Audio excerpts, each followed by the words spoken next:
The Alternate History of the British Empire, Imperial Federation, Part 2, 1900 to 1930. The dawn of the 20th century heralded significant changes for the British Empire. In the first year of the new century, Queen Victoria passed away, and Edward VII ascended to the throne. That same year, the South Pacific colonies united to form the Dominion of Australasia. Canberra, a rural district in the province of New South Wales, was chosen as the capital city of this new dominion. Until Canberra could be constructed, Melbourne served as the temporary capital. In May 1902, the empire emerged victorious from the Second Boer War. As a result, the Orange Free State and the Transvaal Republic were incorporated into the empire as the Orange River and Transvaal colonies. On August 9, 1902, dignitaries and representatives from across the empire gathered in London to celebrate the coronation of Edward VII and his wife Alexandra as King and Queen of the United Kingdom, Dominions, and Colonies. In January 1903, a weeks-long imperial durbar was held in Delhi to commemorate King Edward's coronation as Emperor of India. In 1904, the first Imperial Federation Conference was held in London, spanning from June 1st to September 1st. The conference was chaired by the Colonial Secretary Joseph Chamberlain and attended by representatives from the United Kingdom of Great Britain and Ireland, the Dominion of Canada, the Dominion of Australasia, the Cape Colony, the Natal Colony, the Orange River Colony, and the Transvaal Colony, as well as delegates from India, Egypt, Malaya, and the Caribbean colonies. The months-long conference focused on preliminary agreements regarding the structure of the imperial government and its potential domain and responsibilities. Much of the ideas around the structure of the imperial government are based on work done in previous colonial conferences. The basic agreed-upon structure is that the new governing bodies will consist of an upper and lower house. The upper house, the Imperial Council, and the lower house, the Imperial Parliament. Imperial Council members will be appointed to their positions by the governments of the Federation, and each member government will receive seats. The Imperial Parliament would be elected by landowning men from the United Kingdom and the different dominions. The breakdown of seats is debated. An agreement was made to construct an Imperial Hall in Westminster to house the Imperial Council and Parliament. In the spring of 1905, the Cape Colony, the Natal Colony, the Orange River Colony, and the Transvaal Colony, along with the protectorates of Bechuanaland, Basutoland, and Swaziland, agreed to form the Dominion of South Africa on May 31st, 1905. Bloemfontein is agreed to be the capital city of this new dominion. However, this was only as the judicial capital.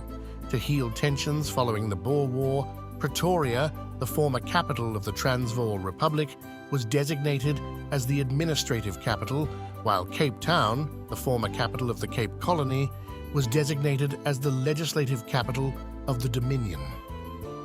Bloemfontein was chosen as the judicial capital because it was the capital of the Orange Free State. The Second Imperial Federation Conference was held from June 15th to September 20th, 1906. Its primary focus was to define the domain and responsibilities of the imperial government. The agreed-upon responsibilities included imperial defense, foreign policy, colonial policy, and imperial trade.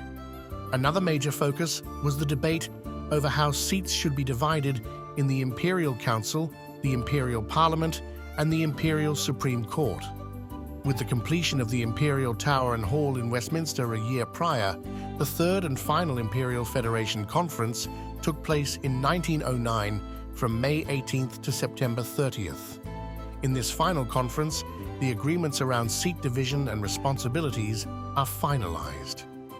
Of the 259 seats on the Imperial Council, the United Kingdom of Great Britain and Ireland received 103. The dominions of Australasia, Canada, and South Africa each received 50 seats, while India received 6 seats. Each seat would be held for 10 years. Of the 531 seats in the Imperial Parliament, the United Kingdom and Ireland received 231, and each dominion received 100. Elections are agreed to be held every 5 years, or until the government is dissolved by vote or at the request of the Imperial Prime Minister. For the Imperial Supreme Court, the United Kingdom and Ireland appoint 3 judges, and the Dominions appoint 2 judges each. Each appointment is for life or until voluntary retirement. These final agreements are then sent to member governments for final approval. On May 20th, 1910, King Edward VII died, and his son George V became king. 4 days later, on Empire Day, the Act of Federation was given royal assent, bringing the United Kingdom of Great Britain and Ireland, Australasia, Canada, and South Africa into an Imperial Federation. The first parliamentary election is scheduled for September 1st, 1910.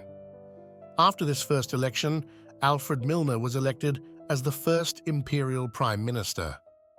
One of the first pieces of legislation passed by the Imperial government is the introduction of an Imperial flag, which was unveiled on December 4th, 1910. The new flag consists of a Union Jack to represent Britain as the mother country of the dominions and colonies, 3 white stars on the cross to represent the 3 founding dominions of the Federation, as well as the Star of India to represent the importance of India to the Imperial Federation. In 1911, King George V and his wife Mary were coronated on June 22nd. George was the first king to rule over this new Imperial Federation. He was given the new royal title of King of the United Kingdom of Great Britain, Ireland, the Dominions and the Colonies, and Emperor of India.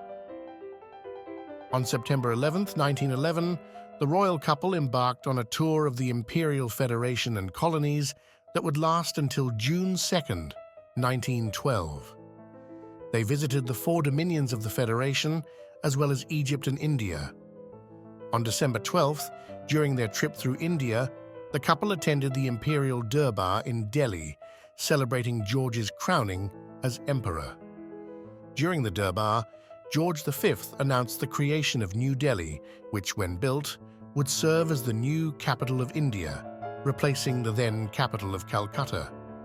In 1914, the Imperial Federation faced its first major test.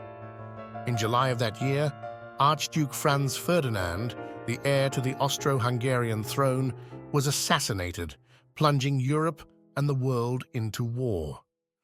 The Federation and the colonies joined the Entente Alliance, which consisted of the French Empire, the Russian Empire, and the Japanese Empire, who opposed the alliance of the Central Powers, which consisted of the German Empire, the Austro-Hungarian Empire, and the Ottoman Empire.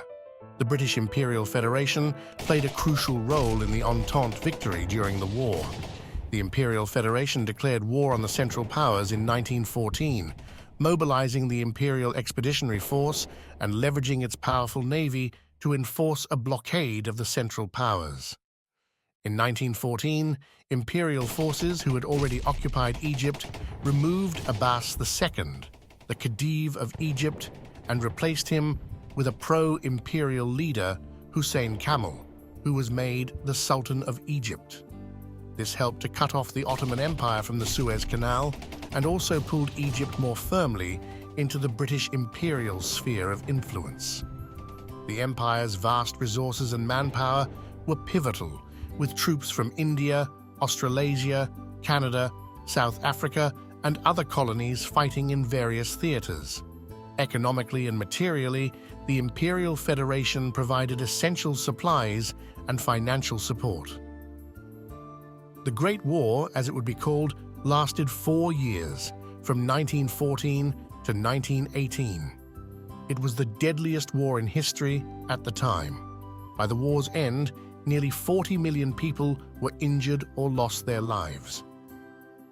The Imperial Federation alone had around 1 million deaths. After the signing of the Treaty of Versailles in 1919, the war ended in the Entente's favor.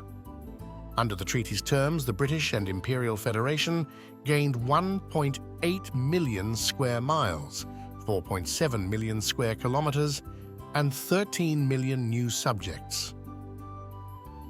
The Imperial Federation gained control of Palestine, Transjordan, and Iraq from the collapsed Ottoman Empire. They also gained German New Guinea, Western Samoa, Nauru, Togoland, German East and Southwest Africa, and parts of Cameroon. German Southwest Africa became part of the Dominion of South Africa. German New Guinea, Western Samoa, and Nauru came under the control of the Dominion of Australasia. The remaining territories came under the joint control of the Imperial Federation. After the horror of the war, another imperial conference was held in London in 1921, consisting of the prime ministers of the Imperial Federation member states. This was done as a way to help direct reforms to the Federation post-war. This created the precedent that imperial conferences could be called by the Imperial Council or Parliament by vote. Many of the Federation's dominions called for reform of the imperial armed forces. During the war, the High Command of the armed forces consisted of primarily British-born officers. As a result, the dominions called for a more diversified High Command. In August 1921, the Imperial Armed Forces were reformed, and a central command consisting of at least one officer from each of the dominions was established. The members of the armed forces of each dominion were formed into the Royal Imperial Armed Forces, which consisted of the Royal Imperial Navy, Marines, Army, and Air Force. Also, during the conference, the Federation agrees to finish the construction of a railroad running from Cape Town, South Africa, to Cairo, Egypt. In 1922, Ireland was given more control of its internal governance, but not full dominion status, as it was still considered part of the United Kingdom. As part of the agreement, the Irish Parliament was granted the right to appoint 25 of the United Kingdom's 103 Imperial Council seats. Also, in 1922, the new ruler of Egypt, Fuad I, who replaced his elder brother after his death, changed his title from Sultan to King of Egypt. As a way to mitigate Egyptian calls for full independence, the Imperial Federation agreed to grant the Kingdom of Egypt, which included Sudan, 6 seats on the Imperial Council. In 1923, the Dominion governments of Canada and South Africa unveiled new flags to better reflect their states and their membership in the Imperial Federation. The first Imperial Exhibition and Games were held in London at the newly opened Empire Stadium in Wembley Park from April to October 1924. Each of the dominions and colonies opened pavilions to advertise their trade goods, business opportunities, and tourist attractions. Imperial Federation member states and the colonies competed in various sporting competitions, including football, rugby, and cricket tournaments, as well as boxing, wrestling, track, and aquatic events. In 1927, the colonies of Northern and Southern Rhodesia and Nyasaland unified to form the Dominion of Rhodesia. In 1928, the Imperial government agreed to grant Rhodesia 10 seats on the Imperial Council and 30 seats in the Imperial Parliament. The early 20th century marked a transformative period for the British Empire, culminating in the formation of the British Imperial Federation in 1910.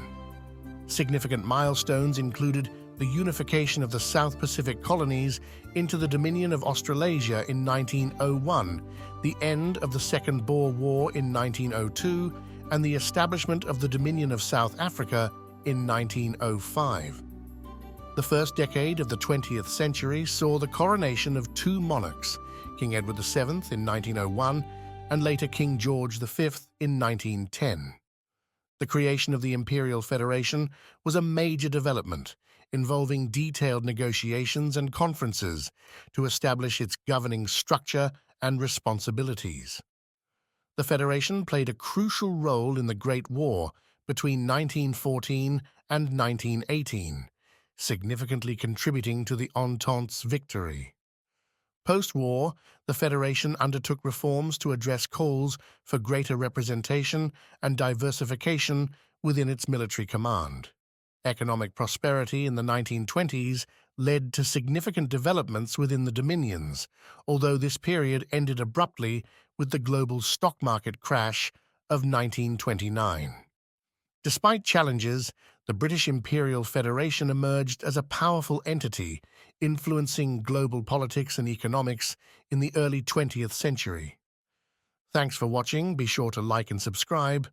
Join us for Part 3 to see how the Imperial Federation is affected by the near collapse of the world economy, calls for more reform, and the rise of authoritarian politics worldwide.